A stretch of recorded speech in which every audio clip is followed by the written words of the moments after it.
10ஆம் வகுப்பு 12ஆம் வகுப்பு போர்டு எக்ஸாம் எழுதக்கூடிய ஸ்டூடெண்ட்ஸு எந்த மாதிரி ஸ்டடி பண்ணணும், எந்த மாதிரி நம்மளுடைய மனநிலையை வைத்துக்கொள்ளணும். நம்ம 10ஆம் வகுப்பு 12ஆம் வகுப்பு போர்டு எக்ஸாம் சிபிஎஸ்சி எழுதுகிறவங்க எப்போவுமே எந்த ஒரு எதிர்பார்ப்பும் இல்லாமல் எக்ஸாமுக்கு ப்ரிப்பேர் பண்ணணும்.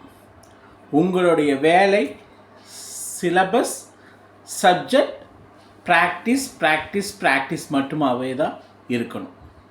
வேறு எதை பற்றியும் திங்க் பண்ணக்கூடாது. நம்ம ஜேஇ எழுத போகிறோமா அல்லது நீட் எக்ஸாம் எழுத போகிறோமா, இவ்வளவு ஸ்கோர் பண்ணணும், அவ்வளவு ஸ்கோர் பண்ணணும், நம்பர் ஃபஸ்ட்டு வரணும், ஸ்டேட் ஃபஸ்ட்டு வரணும், இது எல்லாம் செகண்டரி தான்.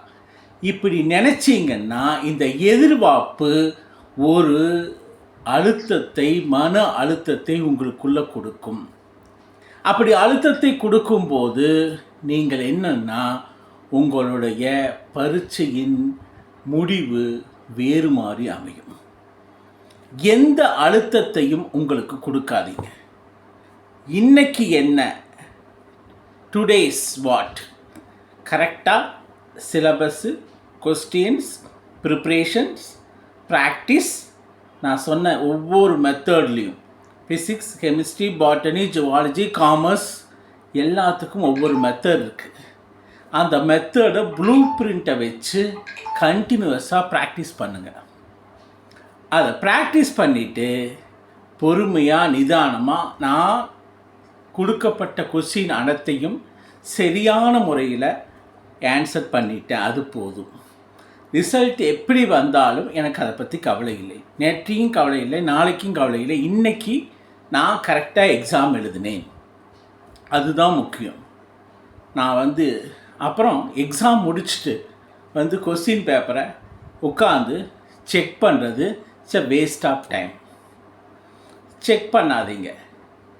நீங்கள் ஆல்ரெடி எக்ஸாம் முடிஞ்ச எக்ஸாமை உட்காந்து திரும்ப பார்க்குறதுனாலையோ, திரும்ப நீங்கள் ஒவ்வொன்றையும் ரெஃபர் பண்ணுறதுனாலையோ எந்த நிகழ்வும் நடக்க போகிறது இல்லை.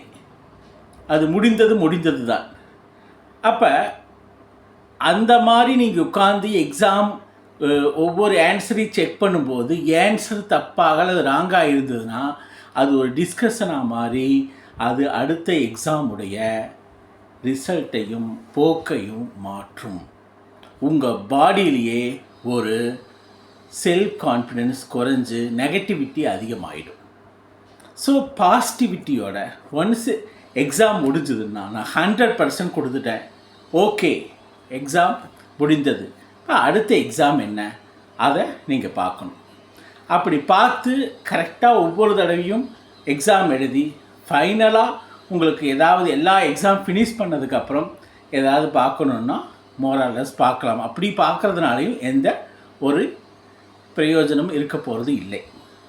ஸோ ஒவ்வொரு எக்ஸாமும் போது 100% அந்த எக்ஸாமுக்குரிய கொஸ்டின் அண்ட் ஆன்சர்ஸை சரியான முறையில் ப்ரிப்பேர் பண்ணி ஸ்கெட்சஸையும் எந்தெந்த பாயிண்ட்ஸையும் டெக்னிக்கல் வேர்ட்ஸையும் கரெக்டாக போட்டு எக்ஸாமை ஃபினிஷ் பண்ணுங்கள். அதுக்கப்புறம் எந்த எதிர்பார்ப்பு எப்படி இருந்தாலும் நான் சர்வைவ் ஆவேன், என்கிட்ட டேலண்ட் இருக்குது, எக்ஸாம் ப்ளஸ் ஆர் மைனஸ் பற்றி கவலைப்படாமல் ப்ரிப்பேர் பண்ணி எழுதுங்க, அவ்வளோதான். எழுதிட்டு இந்த மாதிரி எல்லா எக்ஸாமையும் ஃபினிஷ் பண்ணுங்கள். ரிசல்ட்டு கண்டிப்பாக பாசிட்டிவாக வரும், கண்டிப்பாக சக்ஸஸ் ஆவீங்க. நிறைய பிளான்களோடு அணுகாதீங்க, எந்த எக்ஸ்பெக்டேஷனும் கொடுக்காதீங்க. உங்களுக்கு நீங்களே சொல்லிக்கிங்க. ஒவ்வொரு எக்ஸாம் வைஸ் 100% எபோவ் கொடுங்க. கண்டிப்பாக நீங்கள் எக்ஸ்பெக்ட் பண்ணக்கூடிய அல்லது எக்ஸ்பெக்ட் பண்ணலினாலும் சரி பண்ணாலும் சரி ஒரு ரிசல்ட் கிடைக்கும். அந்த ரிசல்ட் உங்களுக்கும் மன நிறைவை தரும்.